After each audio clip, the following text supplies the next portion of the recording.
Well, hi everyone. Thank you for joining us for this webinar on our online programs at Lewis and Clark Law School. Welcome to those of you who are here with us now live, and to those of you who will be watching this recording later. We very much appreciate your interest in our programs, and we're going to go over quite a bit of information today, but certainly feel free to reach out to us with any questions. I'm Janice Weiss, and I am the Associate Dean and Director of the Environmental Law program here at Lewis and Clark Law School. And before Tess introduces herself, I'll just note that we welcome questions from any of you. You can type your questions throughout this webinar, either in the chat or the Q&A box, or again, feel free to reach out to either Tess or me after this program. With that, Tess, I'll let you introduce yourself. Hi, welcome everybody. I am Tess Jacobson. I'm the Assistant Director for the Environmental Law program at Lewis and Clark Law School. I also work with the MSL and LLM students directly, and I help organize class schedules, things like that. So I'd be your main point of contact here at Lewis and Clark. So I'm excited to get into the webinar. A little bit of information before I turn things over to Clay and Nick to kind of get started. It's just a little bit about our LLM and MSL programs. So we have one of the top ranked environmental law programs in the United States, and that is including our LLM and MSL programs. They're both great options for busy professionals, distance learners, and for students with family obligations, just because we do offer an asynchronous learning style. And you have the flexibility to take as many or as few classes as you want, which I'm sure Clayton and Nick will talk a little bit more about. The number of credits, we do require 26 credits for the LLM program and MSL degrees, and we have 3 required courses for our domestic students. So we have administrative law, which is a very big foundational course, lots happening in that right now, so it's an exciting time. We also require environmental law, which is, the core foundational course in our program. And then we have an intro to U.S. environmental law for our MSL students, and 2 semesters of emerging topics, which is taught by Janice and is a really interesting class dealing with the current happenings in environmental law, all, very up-to-date, modern, constantly changes, super interesting 1-credit class. You are allowed to take credits outside of the environmental law program, so we do require that 18 of the credits, including the required courses, be within the environmental law program, but then you can take up to 8 additional credits outside of the program. So if you're interested in coming to campus and maybe taking some classes outside of the environmental law, we welcome that, or there are some online options available as well. So that's just a little bit about the program. We'll go into a few more details too after Clayton and Nick tell us a little bit about themselves. So with that, I'm going to turn it over to our wonderful alums. Clayton and Nick both graduated this past year in 2024. They were able to come to our in-person ceremony, which was amazing. So if you two would like to introduce yourselves a little bit more and tell the audience a little bit about yourself. Nick, jump on it. Got it. Thank you, Tess, Clayton, and Janice. I'm Nick Theory. Let me see my notes here. I graduated in May, as I said. I currently am a tech company founder. My company focuses on climate and health disclosures with real estate.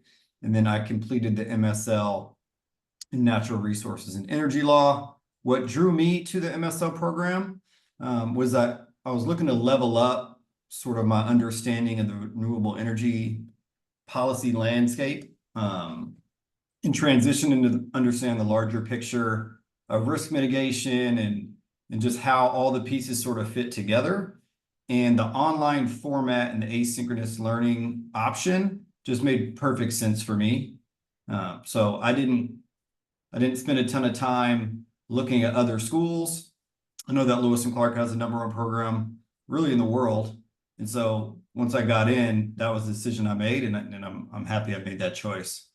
The online format, once you get the hang of it, like having the ability to connect with Clay online, even though we don't live in the same city, and talk about classes and questions and understand the material together, it was perfect. So for a busy professional or somebody that maybe works odd hours, I mean, it's the best program that I was able to find. So that's kind of what really drove me to commit to the program and finish it. And then my favorite online classes, environmental justice was just a ton of fun to learn about all the issues all over the world and find solutions to those. And you get to work with your cohorts on really creative ways to approach these issues. And then also electricity regulation blew my mind, just understanding how power plants work and what we're paying for and how it doesn't really make sense. And it's a monopoly, but you don't call it a monopoly. So those are two of my favorite classes. How has the MSL degree helped me in my career? I know a lot of people have a question on like the cost of going to law school and return on investment. I'm not a lawyer. I work adjacent to law in renewable energy policy. And I doubled my income in the 2 years that I was in there. So it paid for itself like pretty quick. And so if you have that lingering question, like, is it worth it? It absolutely is. Whatever you put into the program, you can get it right back and probably faster than you would believe. And then one piece of advice, if you're thinking about it, just believe in yourself and know that you have the skills to complete the program. Janice, Tess, the faculty are all super supportive of whatever it is you're going through and, you know, approaching your goals and your aspirations as a collaborative effort, if that makes sense. On to you, Clay. Thanks, Nick. Let me just start where you left off. I couldn't say enough kind things about the administrative side of the Lewis and Clark online LLM program. I was returning to law school after 20 years out, basically. Well, 17 years out. I completed my law school, my JD in 2003, and I didn't have the best experience with like the administration at my last law school. It felt a little cold, but everybody that I talked to at Lewis and Clark was genuinely kind and helpful and courteous whenever I ran into some kind of problem, whether that was technology or just the timeline for signing up for a course, getting a course adjustment. So the administrative side of this is one of the best experiences I've had because of the people that they have running that. So thank you very much, Janice and Tess. But a little bit of background about me. I was a practicing lawyer doing criminal law and personal injury for the first 10 years of my life and or my legal career. And then I got an opportunity to work in the Washington State Legislature and switched over to doing public policy. Mostly that's writing memos for state lawmakers and getting in rooms with them when they have questions about different amendments, different legislation that they want to draft, how they should take votes on various pieces of legislation. So I advise lawmakers, and what happened is I started out doing things that were in tax and utilities, and then in 2019 they combined the jurisdiction of a committee that handled utility business with an environment committee. And I found myself swimming with sharks because I had never done environmental policy. I was just a lawyer. And if you know anything about Washington State, you know we have some of the top practicing professionals in the world here because we have the Puget Sound, we have 27 federally recognized tribes with a salmon crisis, a salmon recovery crisis. So, and we have had a governor who, a three-term governor who modeled himself on being the greenest governor in the land. He was pushing a lot of environmental legislation. So this has just been a hotbed of sophisticated environmental policy, and I felt a little bit of an imposter syndrome covering environmental policy for these state lawmakers, and I wanted to be the best that I could be, and I wanted to be a shark too. So I looked for the best program that I could find, and lo and behold, it's Lewis and Clark, and they're just down the road, and I was excited that they had this online program that was also asynchronous because I'm super busy during the legislative session. which is generally January through March or April, depending on whether it's an even numbered year or an odd numbered year. So it was going to be really hard for me to fit law school into my life every year in the spring. Well, this program was great for that because I could take as few as 1, 2, 3 credits in the spring and get it, as long as I kept up week to week, do it on what time I could find available.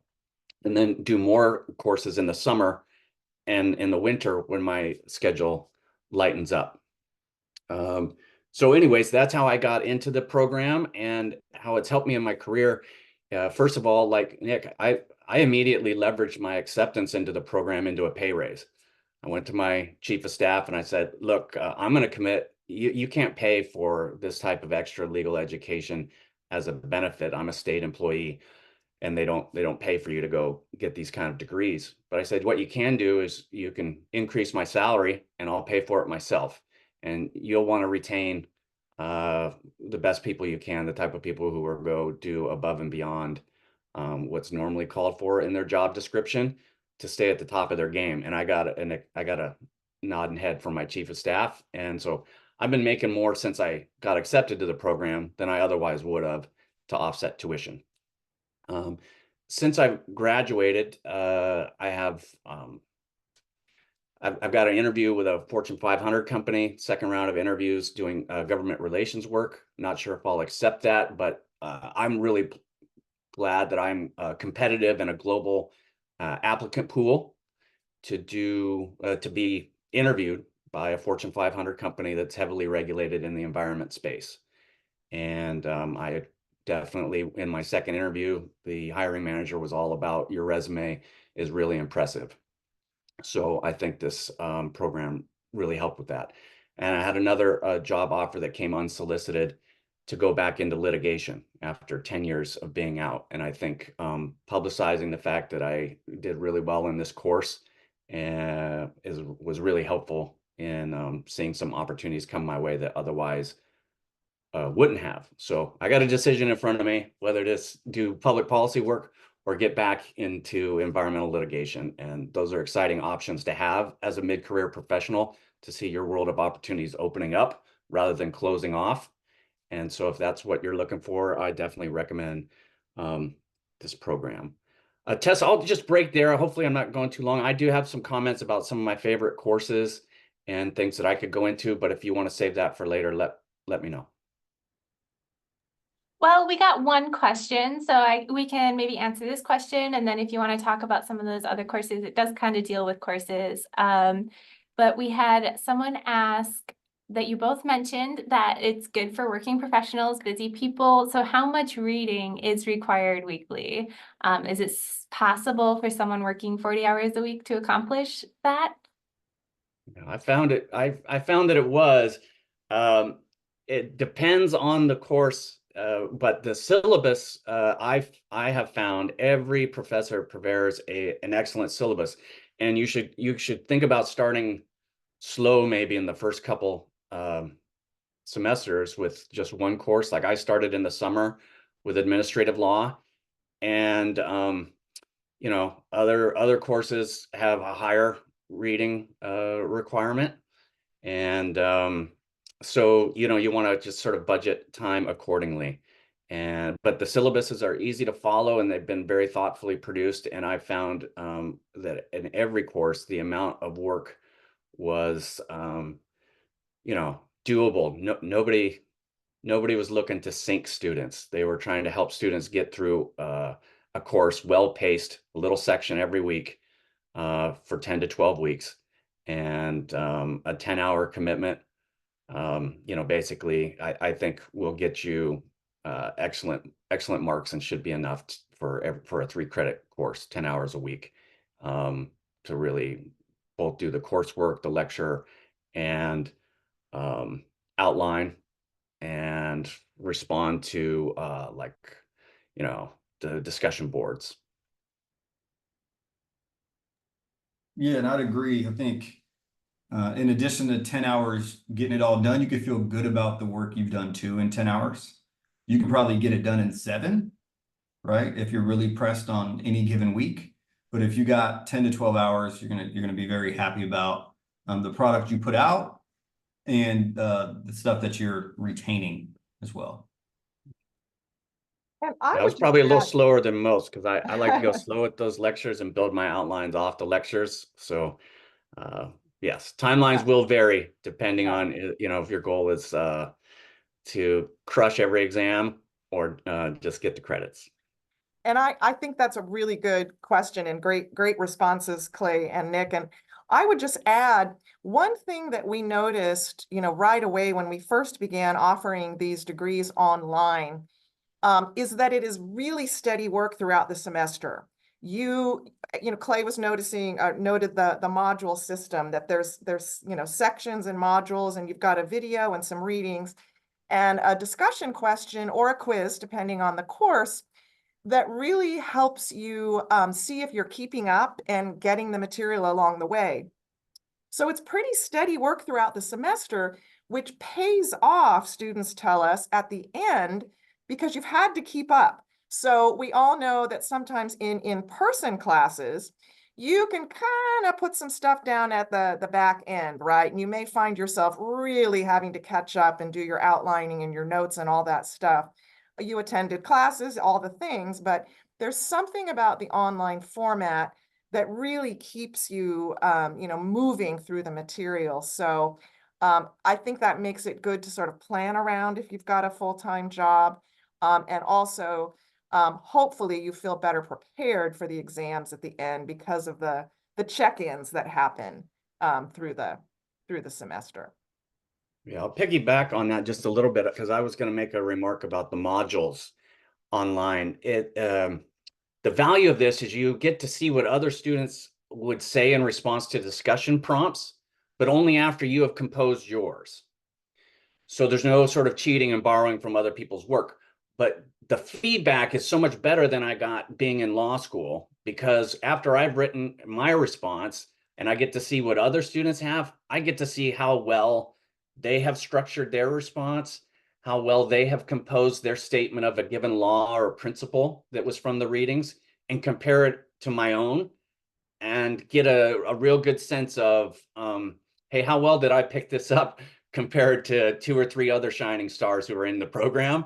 And you get a flavor of where you're at and whether you need to give a little bit more the next time, or if you're right in the zone and you are putting out the top, or you've mastered the main material.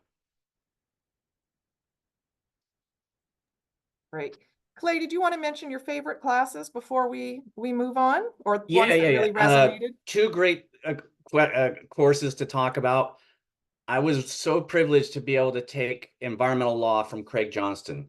In my law school that I went to, I did not get to take courses from someone who was the main author of the leading textbooks in a subject matter. And to get to take environmental law from Professor Johnston was a high point. He is like the Jedi Master. He's the Yoda, and going to his class is like going to the Dagobah system and getting, you're getting taught by the best. And he has mastered every case. You can see the way his mind works, that he has the outline of every decision and every and every dissent, and he gives equal intellectual rigor and integrity to discussing the dissent's critique of a majority opinion, and sometimes his own critiques of both the dissent and the majority opinion. And that's what you would expect from someone who's written the case book. So that was a privilege, and there are a lot of professors like that in the program. Professor Rolfe is another one who's just a master of his subject matter. Another one, though, that I thought was excellent was the Law of the Arctic National Wildlife Refuge, a summer course. And I took another one on flood control. What I liked about these is these were actually Zoom live courses that were an option. You don't have to take them, but the fact that they offered some live Zoom courses where I could be in a discussion with other students in my summer where it's light for me and I could make that time in my calendar work, that was outstanding. And with the Arctic National Wildlife Refuge course, they brought in guest speakers who are live today participating in events unfolding with, whether or not there's going to be drilling for new resources there, and who are, involved in protecting wilderness areas. And the textbook that they used, a history of the creation of that wilderness area, is just one of the finest books, one of the most exciting books that I've read in sort of in the environmental law space. So definitely recommend that one. Great. Well, thank you both. You are both so inspirational in what you brought to the program and then your participation in the program. So really lovely, great, helpful remarks from both of you. Thank you so much. So we have one question that I'll touch on, and then we'll talk a little bit about our application process and some of the details of our two online programs. We have a question from somebody who is not in the US and wondering about opportunities. And it sounds like, Joshua, environmental law isn't a big deal where you are in the world, but obviously a personal passion for you. We actually have lots of students, lots of international students who participate in these online programs from all over the world. And again, that's the benefit of these asynchronous courses. It doesn't matter what time zone you're in, you are, able to participate in these classes. In terms of opportunities, then, you'd have full access to the program no matter where in the world you are. But if you're talking more about career paths and opportunities, what many of our international students do is they seek work with international organizations that are doing environmental issues. So it may be that environmental law isn't a big issue in particular regions of the world, or not a lot of people doing that kind of work. But a lot of international organizations, particularly NGOs, they are expanding their reach to deal with all kinds of global environmental issues. So that may be a fruitful area for you to consider. And feel free to email Tess or me, and we can certainly talk more individually about your circumstances. But definitely just wanted to touch on that question quickly. So I'm going to talk now about what we look for in our applicants for those of you interested in applying. First, with regard to the LLM program, of course, this is a degree for those who already have their law degree, whether that's from a US law school or what a law degree equivalent would be in your home country if you didn't attend law school in the US. It's a pretty rigorous program, as both Clay and Nick noted. So we want you to succeed. We want you to have a strong academic record, strong writing and research skills, so that we can help you be very successful in the program. Obviously, having a genuine interest in environmental natural resources and/or energy law is key. That's usually not an issue. Most of our applicants, their cover statements pretty much jump off the page with excitement and passion for the field. So that always makes the program really interesting if that's your passion. And then, of course, you don't have to be a member of a bar if you haven't reached that step in your professional development yet. Obviously, if you are, that's great, but not required. Then for our Master of Studies of Law students, which is, again, the non-law masters, for students who don't want to be lawyers, don't want to go to law school, but really would find environmental law and policy beneficial to their professional development, like Nick described. We are looking there for graduates of a US college or international equivalent. And again, strong academic record, lots of reading, lots of writing. So we want you to be successful in this program. And the same idea, which is, of course, a genuine interest and passion for the field that just helps you succeed in a program like that. So Tess, I'll turn it back over to you. Thanks, Janice, and thanks, Clay and Nick. So just talking about some of the next steps that are coming up, our priority or our application deadline for this fall is Monday, so July 15th. If you are able to get your application in by then, we can still consider you for fall admittance. Otherwise, we do admit year-round. So you are welcome to apply at any point, and we have start dates in both the fall, which is an August start date, a spring start date, which is January, and then also a summer start date like Clay had, where you can start in usually the end of May is when summer classes start. So you're welcome to apply at any point, but for this fall, if that's something you're still interested in, if you can try to get your application in by July 15th, that works out best. What we require is the online application form, which you can get on our website and will be emailed to you afterwards as well, and a statement of interest about why you want to pursue either the LLM or the MSL, how that you think the degree would help you in your career. And this is where you talk about your interest in environmental law or environmental policy, you know, why you want to pursue this degree. We also require a resume. A typical business resume is totally fine. You don't need to revamp your current resume or anything. Just let us know what you've been up to. And then your transcripts. Unofficial are totally fine for the application, so you don't need to submit your official transcripts until you're admitted and beginning classes. So you can send us the unofficial transcripts for either your bachelor's degree if you're the MSL, or your JD or LLB if you're pursuing the LLM. We do not require undergrad transcripts if you're pursuing the LLM program. We also ask for 2 to 3 letters of recommendation. These letters should be written by people who know you in a professional capacity. So work supervisors, volunteer supervisors. We know your friends and family would write you awesome letters of rec, but we really are looking for letters that come from people who can speak to your ability to your work ethic, speak to your ability to succeed in an academic environment, your writing skills, your research skills. Professors are a really great one if you recently completed your JD or your undergrad as well.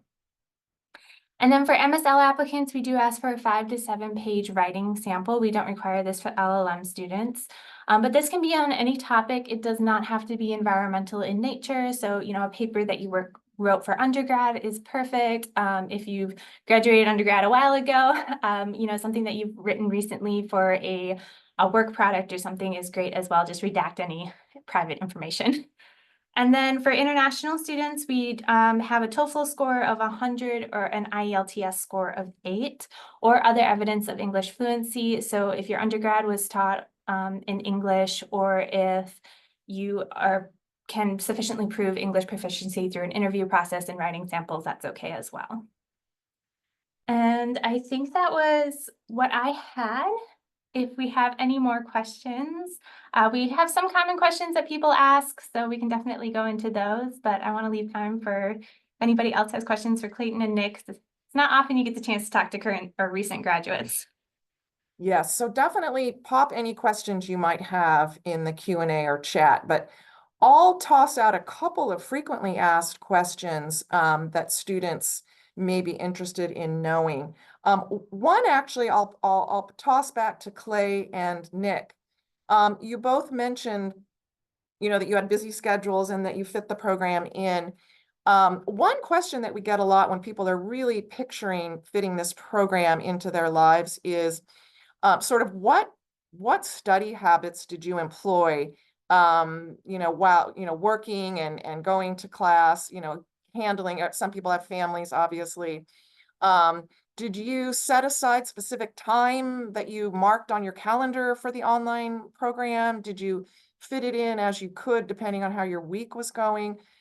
Talk to us just a little bit, each of you, about sort of how did you physically fit the program in to your busy weeks?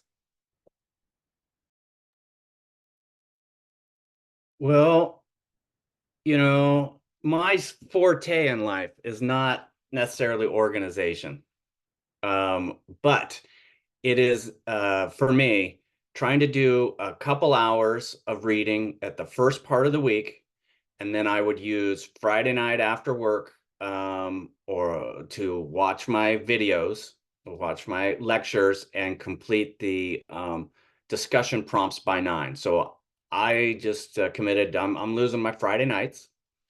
And that kind of helps you keep some weekend time free if you can do this. And then just like in law school, traditional US law school, you have a reading period after the conclusion of your modules that are like getting through the coursework.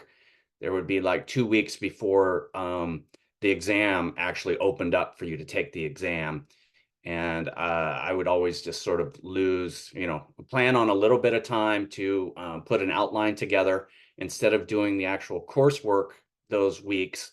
That would be outline review time in that week or two where you don't have courses scheduled. That's still how these function or function for me.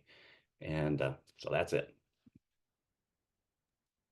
Yeah, and then for me, most of the modules in the courses I took, the deadlines were Friday and Sunday night at midnight. So it was super helpful to know from week to week. I knew when the work needed to be completed by. So, and it's not like you can't get ahead. So on weeks maybe when your work schedule is less demanding, you can read week 3, 4, and 5 just to get ahead a little bit, to give yourself some time and lessen the stress. But Friday and Sunday, knowing that stuff was done on those days, made it super easy for me to plan that 10 or 12 hours a week in. That's great. There's another question for both of you from one of our participants today. The question is, how long did each of you take to complete from start to finish, from start to commencement? How long did it take each of you? I started in summer of 2021 and finished in December of 2023. And so I think my official degree conferral was like January 1, 2024. But what is that, about 2.5 years? But again, keep in mind, that's with me taking the bare minimum basically every spring semester, because that's my busy period. So definitely doesn't need to take that long. Yeah, and it took me 2 years. And then Janice, do you want to talk to them about one of the benefits for me was I decided after taking a year of online straight to start showing up in person for courses as well. So that is an option if Janice wants to get into that. I found that extremely beneficial just to get both the online experience and the in-person classroom experience. Absolutely. Thank you for raising that, Nick. If your schedule permits, we have had many of our online students, mostly focusing on the online courses. That's what they signed up for. But you do have the option, and Nick took advantage of this, others have done the same, to come to campus if your schedule permits for a semester or a summer to take some classes in person. That is absolutely welcome. Some of our students have done the online part-time like Clay, fitting in with busy work schedule, and then taken a semester and taken a bunch of classes in person, to kind of speed up the process, if that is something that would work for you. Nick and a couple of other students in the program didn't relocate to come and take in-person classes the whole time. Nick got on a plane from California and came and took a class weekly here on our campus. I know that wouldn't work for everybody, but if you're within the vicinity, that's certainly an option. So two other things to mention that you both made me think of in terms of program flexibility. Obviously, we have all the classes that you can take, both the asynchronous and the ones that Clay mentioned in the summer. And then, as Nick notes, the option for in-person, if that works for you. We also have an option. There may be a semester where you're super busy and just can't fit the class in on the module system, or there's a topic you really want to explore that maybe isn't offered in the classes, or you want to take a deeper dive into an issue. And we offer what's called individual research. And several of our online students have taken advantage of writing a paper on a topic of interest to you. And that gives you a chance to research an area, we match you with one of our faculty members to work with them on that paper.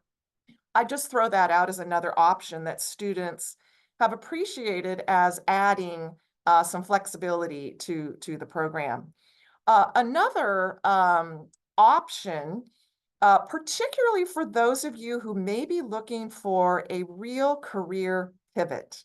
You've been doing something else, you really are making a pivot because the environmental issues maybe have always called to you and they're finally really important for you in your career.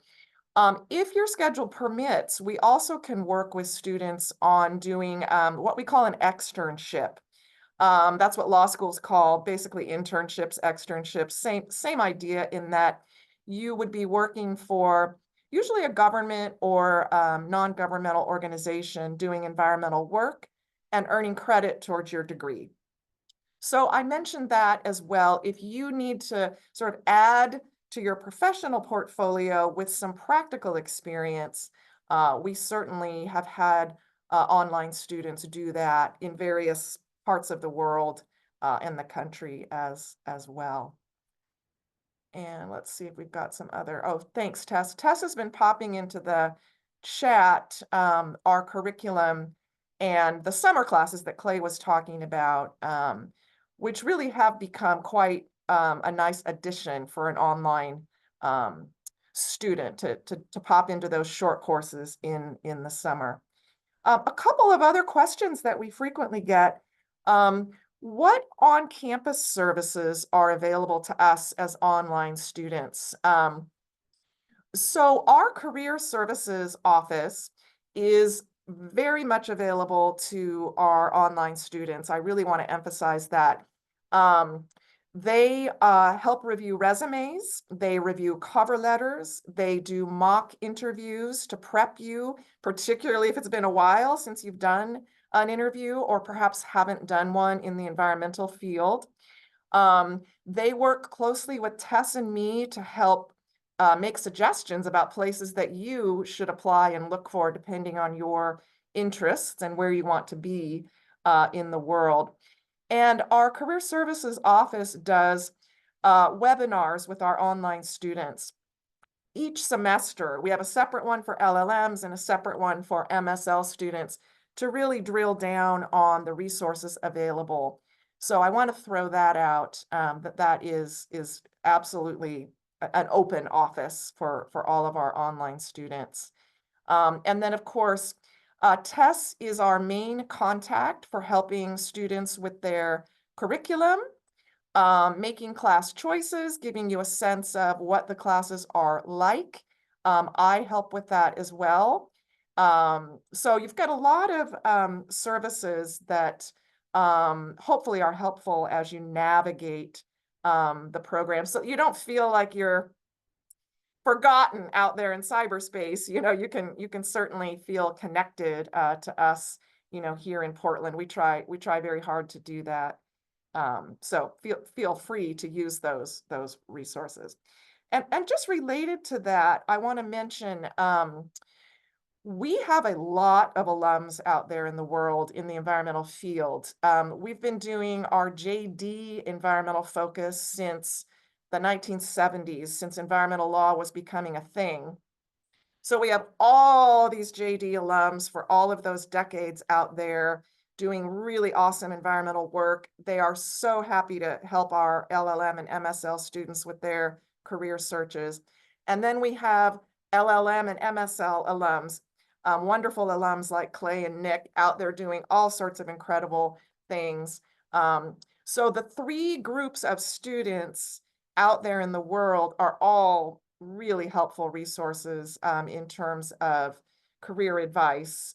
So I mentioned that too. Just Nick mentioned return on investment and Clay mentioned the help in his professional career. That you also have those resources available as well. So wanted to mention that. With that, I think I'll stop. Tess, anything to add? Or Clay or Nick, any closing remarks before we wrap up? I don't have anything to add. I think that was, I will put my email in the chat. You're welcome to reach out to me if you have any questions about the program or about your application. I am happy to set up a one-on-one meeting or discuss that further via email as well. And thanks again, Nick and Clay. Really appreciate your being here and speaking to the potential students today. We appreciate that. Yeah, I hope they all choose to apply, or this helps them get closer to making that big decision. But it definitely delivered on all my expectations and delivered what I was hoping for, was to get a lot more confident at being able to handle myself on environmental law and policy with people who are leading in that space. And to have the alumni network, as you mentioned, is huge, because I'm here, particularly in the Pacific Northwest, and Lewis and Clark has a premium reputation. Everybody knows that's their focus. That's where the passionate leaders in environmental policy go. So happy to associate myself with that legacy, and hope everybody else enjoys it as well.